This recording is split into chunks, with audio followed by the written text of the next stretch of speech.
전 미국은 답할 것 같아요. 그래서 지금은 한국 투자 비중을 확실하게 늘릴 건데 뭘 늘리냐? 지금은 코스피 2755 왔다 갔다 할 때는 계속 반도체, 2차 전지, 인터넷.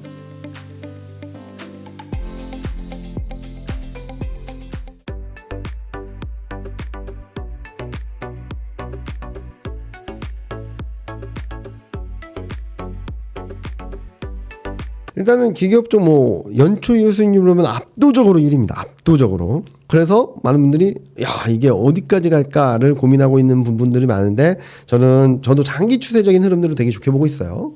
뭐 그냥 허황된 상상의 기대인 게 아니라 여기 그림 보시면은 실적이 2026년까지 레벨업되는 과정들이 나타날 것이고 실적 플러스 알파의 수주 기대감들이 있고 성장 기대감이 들어오면서 주가 상승이 증폭된 거죠. 근데 조금 고민이 필요한 건 요 밑에 그림처럼 분기별 실적을 보면 올해는 2분기 실적이 고점이에요.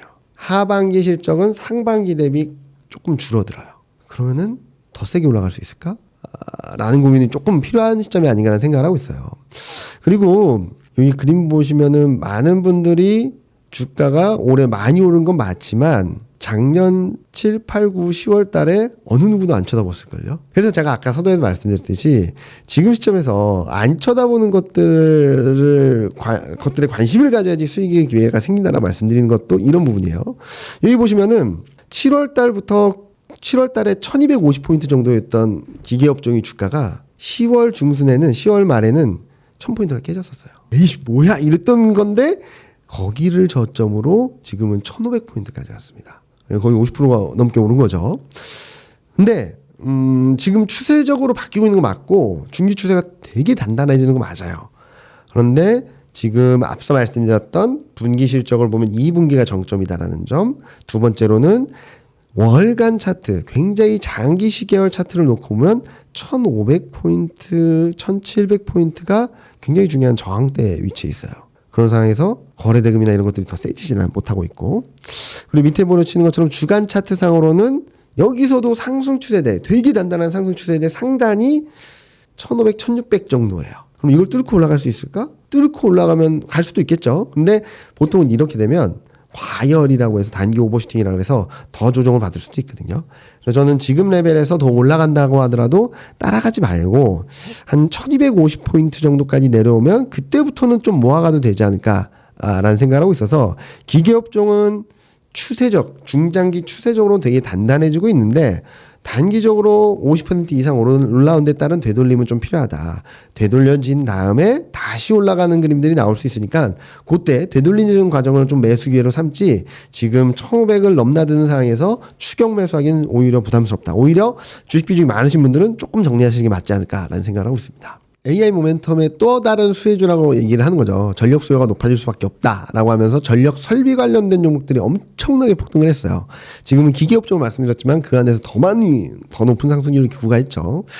뭐 저는 충분히 가능한 스토리라고 생각합니다. 그리고 26년, 27년까지 AI 반도체 사이클이 굉장히 강하다라고 한다면 거기에 대한 수반되는 산업들도 올라갈 수 있다라고 생각하고 있어요. 근데 지금 주가 레벨이 거기를 감안했을 때 많은 부분을 선반영한 거 아닌가? 자, 보통은 이런 흐름으로 가요.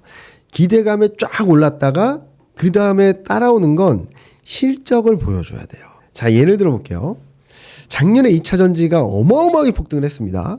그 스토리가 지금 망가진 거는 많지 않아요. 포스코홀딩스가 내놓은 계획도 여전히 유효해요. 근데 왜 주가는 여기 어마어마하게 빠져가지고 여기 밑에 있을까요? 숫자를 보여주지 못했던 거예요. 보통 이런 얘기예요. 보통 이런 흐름들은 내러티브 장세라 그래요. 실적도 모두 상관없고 스토리텔링이 되면 주가가 막 올라가요. 그 다음에 숫자를 보여달라고 하는 거죠. 야, 나 여기까지 왔어. 자, 이제부터는 실적을 보여줘야지. 근데 웬만한 기업들은 실적을 보여줄 게 없어요. 왜냐면 너무 많이 올랐기 때문이기도 하고 홀딩스 같은 경우는 올해 4분기가 돼야지 2차 전지 공장이 처음 지어지니까. 그러니까 그동안에 그거 무시하고 올랐던 거예요. 그래서 실적을 못 보여주면 시장이 더 못 올라가요. 이러다가 평생 실적을 못 보여준다? 라고 하면 잊혀지는 종목이 돼버려요. 대표적으로 메타버스처럼. 몇 년 전, 2021년만 해도 어마어마했습니다. 근데 지금 주가 어떻죠? 아무도 기억 못할 거예요. 네. 그런 흐름이에요. 그래서 지금은 전력기기 쪽도 마찬가지예요. 실적도 좋고 수주도 좋아요. 근데 이 좋은 그림에서 시장의 기대만큼 이만큼 올라왔는데 좀 조정은 있겠죠. 근데 이 기대를 충족시켜줄 만큼의 기울기가 나오면은 단기 조정을 받고 다시 올라갈 것이고, 만약에 이 기울기가 올라오지 못하고 멈춰 있다라고 하면은 좀 조정이나 기간 조정이 좀 길어질 수 있다 정도로 보시는 게 맞아요. 지금 많이 올라온 부분들에 대한 되돌림은 좀 불가피한데, 실적 레벨, 그러니까 2분기, 3분기, 4분기 실적, 내년 실적에 대한 전망치가 어떻게 변하는지가 지금 되게 중요한 시점이다. 그래서 자꾸 제가 실적 말씀드렸던 것도 지금 보면은 기업 정도 실적은 되게 좋은데 올해 하반기 실적에 대한 퀘스천 마크가 남아있다는 거죠. 그래서 지금은 조금 조심하고 2분기 실적을 확인하고 대응해도 늦지 않겠다. 2분기 실적에서 하반기 실적 가이던스를 어떻게 주는지, 내년 실적 가이던스를 어떻게 주는지, 이게 실적 전망치가 상향 조정되는지 하향 조정되는지 조금만 더 확인하고 대응하면 좋겠다라는 말씀드리고 싶습니다. 밸류 포럼 처음 얘기 나왔을 때 소매 유통도 튀었고요. 유틸리티도 급등했고, 뭐 싸다는 애들은 다 같이 올랐어요. 근데 이제는 많은 투자분들이 아시죠? 실질적으로 밸류 프로그램의 수혜제는 저 PBR이라는 평가가 아니라 주주 친화 정책을 얼만큼 할 수 있느냐가 관건이다. 그러면은 은행하고 자동차밖에 안 남았다라고 생각할 수 있겠죠. 자, 여기 그림 보시면은 12개월선 EPS는 그래도 괜찮습니다. 다만 실적 시즌 지나니까 막 상향 조정되는 게 멈추거나 약간 꺾이고 있어요. 그리고 외국인 수급을 보면 그동안 주구장창 샀던 흐름에서 은행, 보험은 좀 차익 실현 매물을 내놓고 있고, 증권은 좀 멈췄다가 다시 사고 있고, 자동차도 팔았다 다시 사고 있는데 이전처럼 열심히 사진 않아요. 왜냐? 요 그림 보시면은 자동차가 반등을 하고 있지만 지금 박스권 상단에 근접해 있어요. 박스권 상단 어느 수준이냐면 세제 정책이 다 나올 수 있다라는 기대감이 반영되게 박스권 상단이에요. 자, 세제 혜택 들어온 게 있나요? 없죠. 그럼 상단을 뚫기는 당분간 어려울 것 같아요. 그래서 저는 하단 좀 내려오면 사도 된다라는 말씀드려요. 왜? 하단을 깰 리도 없거든요. 하단은 세제 혜택이 없을 거야라는 실망감이 만들어낸 하단이에요.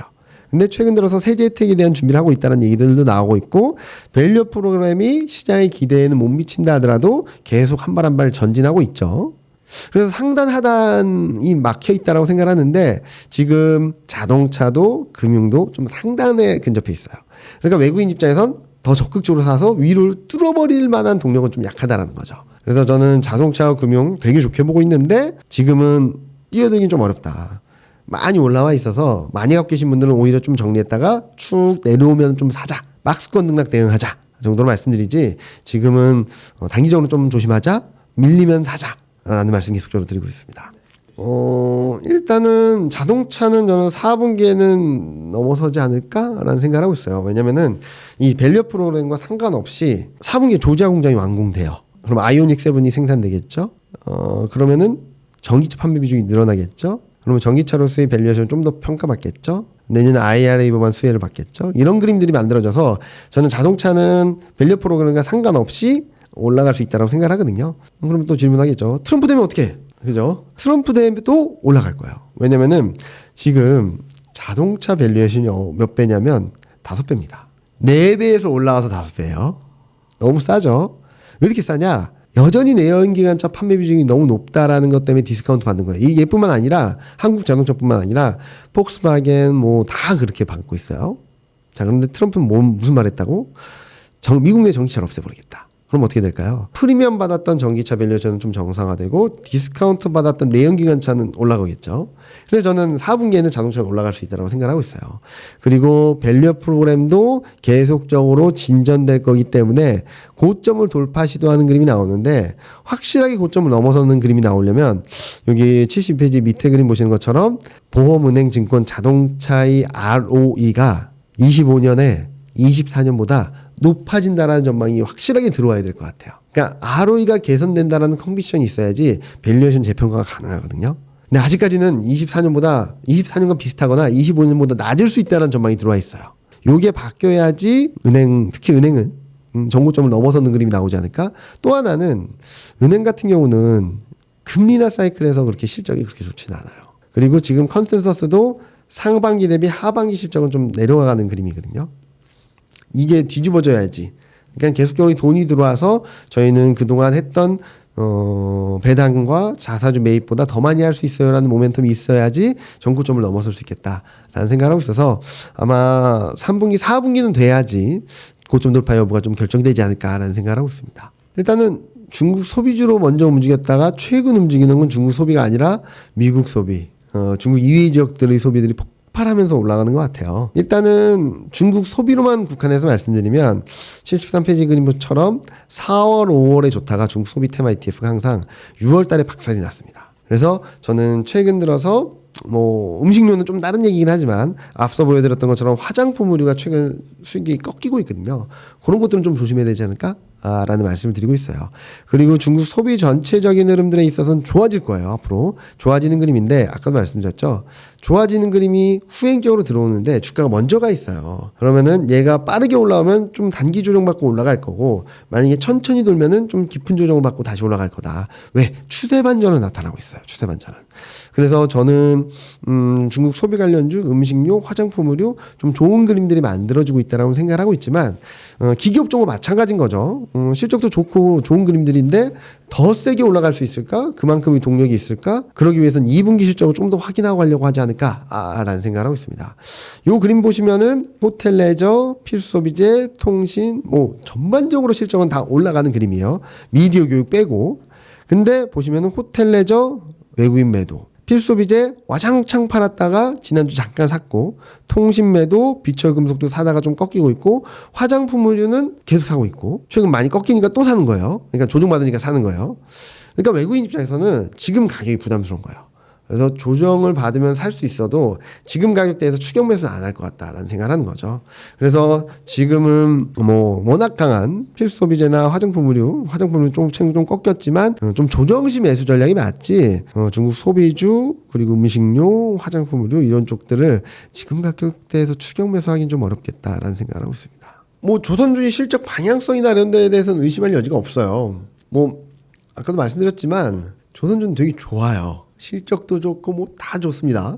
그런데 주가는 안 좋은 거는 연초 이후 수익률을 보면 조선주가 되게 애매해요. 코스피보다 잘했어요. 네. 그런데 탄력도적인 측면에서는 그렇게 좀 지지부진한 것 같죠. 왜 그러냐면 4월 달 한 달 동안 코스피보다 15%포인트 이상 폭등을 했었어요. 쫙 튀었다가 쉬는 거예요. 기계업종도 쫙 튀었잖아요. 좀 쉬겠죠. 화장품으로 쫙 튀었다가 좀 쉬겠죠. 기계업종도 쉬겠죠. 근데 많은 분들이 헷갈리는 것 중에 하나가 그런 거죠. 주도주 하면서 계속 새로운 업종을 말합니다. 주도주로. 주도주가 뭘까요? 시장이 올라갈 때 같이 올라가고 조정받을 때 같이 조정받고 올라갈 때 같이 올라가는 게 주도주겠죠. 근데 지금 시장이 고점을 뚫고 쫙쫙 올라가고 있나요? 갇혀 있습니다. 갇혀 있는 상황에서 튀는 건 뭘까요? 주도주일까요? 대안주예요. 대안주. 근데 주도주 중에 하나가 조선주라고 생각을 하는 거죠. 반도체고. 그래서 저는 주가 2,800을 넘어서는 과정에서는 그동안 쉬었던 주도주들이 다시 움직일 수 있다라고 생각하는 거고, 그 안에는 조선주도 대표적으로 포함될 수 있겠다라고 생각을 하고 있어요. 그래서 지금 연초 이후 수익률이 대폭등을 한 걸 보면은 코스피가 올라오는 과정에서 시장을 이끌어갔던 업종들은 거의 없어요. 그래서 저는 지금 기계도 좋고 다 좋게 보긴 하는데 지금까지 올라왔던 거는 오히려 대안주로서 시장이 움직할 때 오히려 좀 쉬어가는 그림이 나올 거고, 그동안 주가랑 같이 움직였던 특히 11월, 12월 달에 주가가 대폭등을 할 때 반도체하고 성장주가 움직였거든요. 그때와 비슷한 흐름들이 나올 수 있겠다라는 생각을 하는 거고, 그때와 같이 코스피가 2,800을 가고 2,850을 넘는 과정에서는 지수가 움직이는 거기 때문에 이 과정에서는 반도체 플러스 성장주가 좀 중심을 잡아주지 않을까라는 예상을 하고 있습니다. 지금 미국 주가 레벨에서는 좀 미국은 답할 것 같아요. 그래서 지금은 한국 투자 비중을 확실하게 늘릴 건데 뭘 늘리냐? 지금은 코스피가 2,755 왔다 갔다 40 왔다 갔다 할 때는 계속 반도체, 2차 전지, 인터넷 지금 레벨 정도면 한 90% 정도 좀 채워놓을 것 같아요. 왜냐면 바닥 찍었고, 그러다가 코스피가 2,850선을 넘으면 거기서부터는 90%를 채워놨던 걸 15로 줄일 것 같아요. 그랬다가 다시 밀리면 다시 채워놓고, 또 급반등하면 또 반 정도 줄이고, 밀리면 또 채워놓고. 저는 아마 8월 달까지는 그렇게 할 것 같고요. 7월, 8월 달에 코스피가 만약에 2,600선 초반까지 내려왔다, 또는 저희가 예상하지 못한 2,500선대로 내려왔다, 그러면 다시 90% 채워놓고 그냥 연말까지 가려고 하고 있습니다. 저는 단기적으로 그렇게 생각하고 있고 이제 8월 달에 만약에 2,600대로 가면은 조금 업종을 좀 늘리려고는 하고 있어요. 반도체, 2차전지, 인터넷 플러스 조선, 자동차까지. 그래서 20, 20 뭐 이렇게 한다든지 18, 18, 18해서 근데 아무리 주식 비중 많이 채워놔도 10% 현금은 저는 꼭 들고 가는 게 좋지 않을까 생각합니다. 아무리 잘하는 사람도 예상하지 못했던 언더슈팅, 오버슈팅이 있거든요. 최근 주식 시장을 하면 더 그래요. 지지선이야 라고 했던 걸 깨버립니다. 아유, 이거 깨면은 저기까지 가겠구나 하는데 그 다음날부터 말아 올려요. 그러다가 전 고점, 저항대를 뚫어버려요.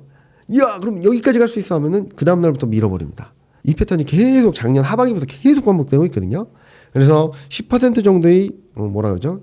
비상금, 긴급 투입 자금은 좀 있어야 되지 않을까라는 생각을 하는 거고, 만약에 언더슈팅이 나오면은 그때는 뭐 레버리지 ETF라든지 그런 걸 통해서 수익률을 극대화하는 전략을 가져가셔도 좋을 테니까 10% 현금 정도는 예상치 못했던 상황에 대비하는 여유 자금으로 내비두자라는 생각을 하고 있습니다. 저 몇 달째 웅달척가 나와서 말씀드리는 건 똑같은 건데요. 더 올라갈 것 같을 때 조금 욕심을 내놓고 더 떨어질 것 같을 때 용기를 내자 말씀을 계속적으로 드리고 있는데 아마 당분간 한두 달 정도는 더 그렇게 하시면 좋을 것 같아요. 근데 이제 7월 지나고 8월 지나고 뜨거운 여름이 지나면서는 조금은 좀 여유 있게 여름 휴가 가셔도 좀 사놓고 여름 휴가 가셔도 크게 무리가 없을 것 같다는 생각을 하거든요. 그러니까 6월, 7월 달까지 좀 짧게 매매를 하시면서 여름 휴가 여유 자금을 좀 챙겨 놓으시면 좋지 않을까. 그리고 이 여윳돈으로 충분히 즐기고 오시고 다시 새롭게 시작하셔도 충분히 대응할 수 있는 여지가 생길 거다라고 생각하니까요. 더운 여름 건강 잘 관리하시고 여름 휴가 행복하게 즐겁게 다녀오셨으면 좋겠습니다.